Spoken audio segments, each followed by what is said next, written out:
नमस्कार, प्रभाव साक्षी news network पर आप सभी का स्वागत है। भारतीय जनसंघ के संस्थापक श्यामा प्रसाद मुखर्जी की पुण्यतिथि पर राष्ट्र आज उन्हें श्रद्धांजलि अर्पित कर रहा है, क्योंकि कश्मीर अगर आज भारत का हिस्सा है तो उसके पीछे श्यामा प्रसाद मुखर्जी का संघर्ष और बलिदान है। श्यामा प्रसाद मुखर्जी ने ही आजाद भारत में नारा दिया था कि एक देश में दो प्रधान, दो विधान और दो निशान नहीं चलेंगे। केंद्र की मोदी सरकार ने जम्मू कश्मीर से अनुच्छेद 370 हटाकर श्यामा प्रसाद मुखर्जी के सपने को साकार किया और दो प्रधान, दो विधान और दो निशान अब इतिहास की बात हो चुकी है।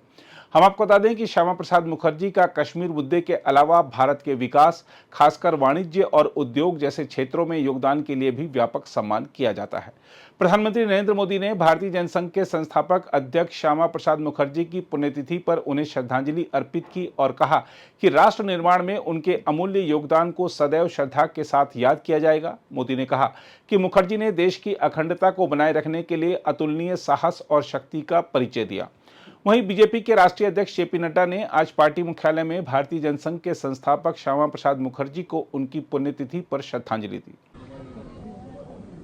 आज सारे देश में भारतीय जनता पार्टी के कार्यकर्ताओं द्वारा डॉक्टर श्यामा प्रसाद मुखर्जी जी के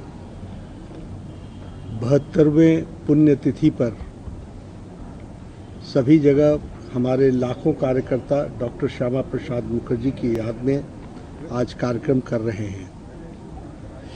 हम जानते हैं कि डॉक्टर श्यामा प्रसाद मुखर्जी, जिनका जन्म बंगाल में हुआ और जिनका बहुत बड़ा योगदान आज़ादी में और वर्तमान में जो हम पश्चिम बंगाल देख रहे हैं, जो हम पंजाब देख रहे हैं और जो हम आसाम देख रहे हैं, इसको जो हम भारत का हिस्से के रूप में देख रहे हैं, उसमें डॉक्टर श्यामा प्रसाद मुखर्जी जी का बहुत बड़ा योगदान है। डॉक्टर श्यामा प्रसाद मुखर्जी बहुआयामी प्रतिभा के धनी थे। डॉक्टर श्यामा प्रसाद मुखर्जी एक स्कॉलर थे। 33 वर्ष की आयु में वो कलकत्ता यूनिवर्सिटी के वाइस चांसलर बन गए। बाद में वो विधानसभा में पहुंचे और विधानसभा में उन्होंने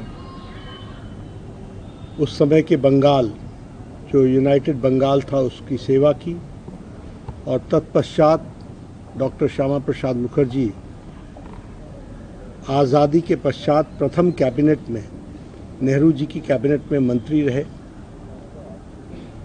वैचारिक मतभेद के कारण और जो उनका जो तुष्टीकरण की नीति थी डॉक्टर जवाहरलाल नेहरू जी की, उसके कारण डॉक्टर श्यामा प्रसाद मुखर्जी जी ने इस्तीफा दिया और बाद में उन्होंने भारतीय जनसंघ की स्थापना के संस्थापक सदस्यों में से रहे और उन्होंने भारतीय जनसंघ की स्थापना की।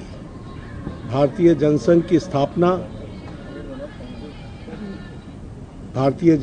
स्थापना के पश्चात जो तुष्टीकरण की नीति के कारण जम्मू कश्मीर को जो स्पेशल स्टेटस दिया गया था, उसका विरोध उन्होंने किया और विरोध करते हुए उन्होंने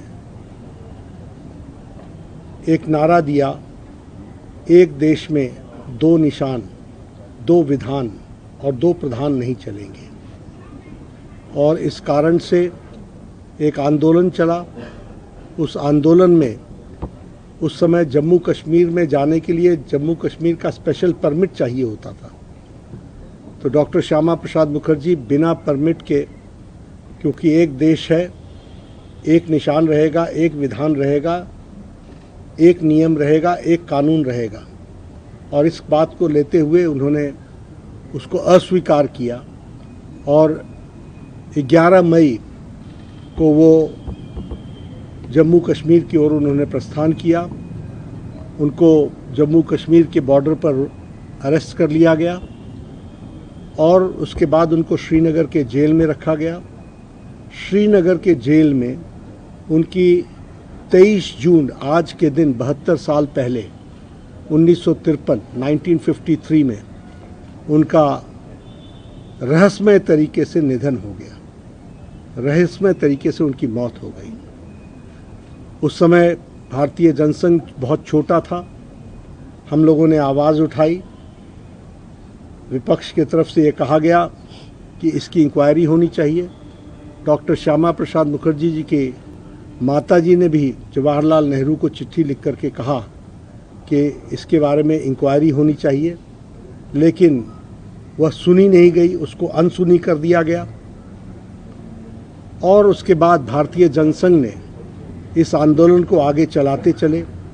एक देश में दो निशान, दो विधान, दो प्रधान नहीं चलेंगे। धारा 370 का विरोध के लिए कभी एकता यात्रा निकली, कभी जनादेश यात्रा निकली।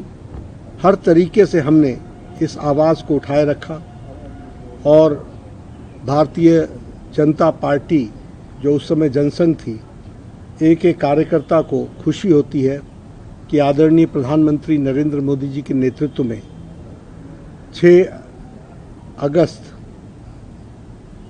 2019 में हमने धारा 370 को पार्लियामेंट में मोदी जी के नेतृत्व में और उनकी इच्छा शक्ति के कारण और हमारे गृह मंत्री जी की रणनीति के कारण धारा 370 धाराशाही हुई। आज श्यामा प्रसाद मुखर्जी जी को सच्ची श्रद्धांजलि यही है कि हम सब लोग एक देश में एक निशान के नीचे और एक विधान में आज काम कर रहे हैं और धारा 370 धाराशाही हुई है, धारा 370 समाप्त हुआ है। हम सब लोग आज के दिन प्रण लेते हैं कि जिस तरीके से उनकी रहस्यमय मौत हुई, भारतीय जनता पार्टी और देश मोदी जी के नेतृत्व में इतना शक्तिशाली बने कि इस तरह की घटना दोबारा न हो और प्रजातंत्र मजबूत रहे और प्रजातंत्र की आवाज़ मजबूत रहे। इस बात के लिए हम सब लोग कटिबद्ध हैं और उनको याद करके उनके बताए रास्ते पर हमारे लाखों कार्यकर्ता इस काम को आगे बढ़ा रहे हैं। हम आपको बता दें कि वर्ष 1901 में तत्कालीन कलकत्ता में पैदा हुए मुखर्जी स्वतंत्र भारत के पहले वाणिज्य और उद्योग मंत्री थे। उन्होंने जम्मू कश्मीर को विशेष राज्य का दर्जा देने वाले अनुच्छेद 370 के खिलाफ देशव्यापी अभियान चलाया था। मुखर्जी ने 21 अक्टूबर 1951 को भारतीय जनसंघ की स्थापना की थी, जो बाद में चलकर भारतीय जनता पार्टी बनी। श्यामा प्रसाद मुखर्जी हिंदू महासभा से भी जुड़े रहे थे। उन्हें जवाहरलाल नेहरू की अध्यक्षता वाली पहली कैबिनेट में शामिल किया गया था। हालांकि उन्होंने 1950 में सरकार छोड़ दी थी और 1951 में भारतीय जनसंघ की स्थापना की थी। वर्ष 1953 में आज ही के दिन जम्मू कश्मीर में उनका संदिग्ध परिस्थितियों में निधन हो गया था। बीजेपी उन्हें आज़ाद भारत का पहला शहीद बताती है, जिसने देश की एकता और अखंडता के लिए अपनी जान दी थी। अगर आप भी लेना चाहते हैं देश दुनिया की तमाम जानकारी, तो आज ही सब्सक्राइब करें हमारे चैनल को। साथ ही नीचे दिए बेल आइकन को जरूर दबाएं ताकि हर अपडेट आप तक पहुंच सके।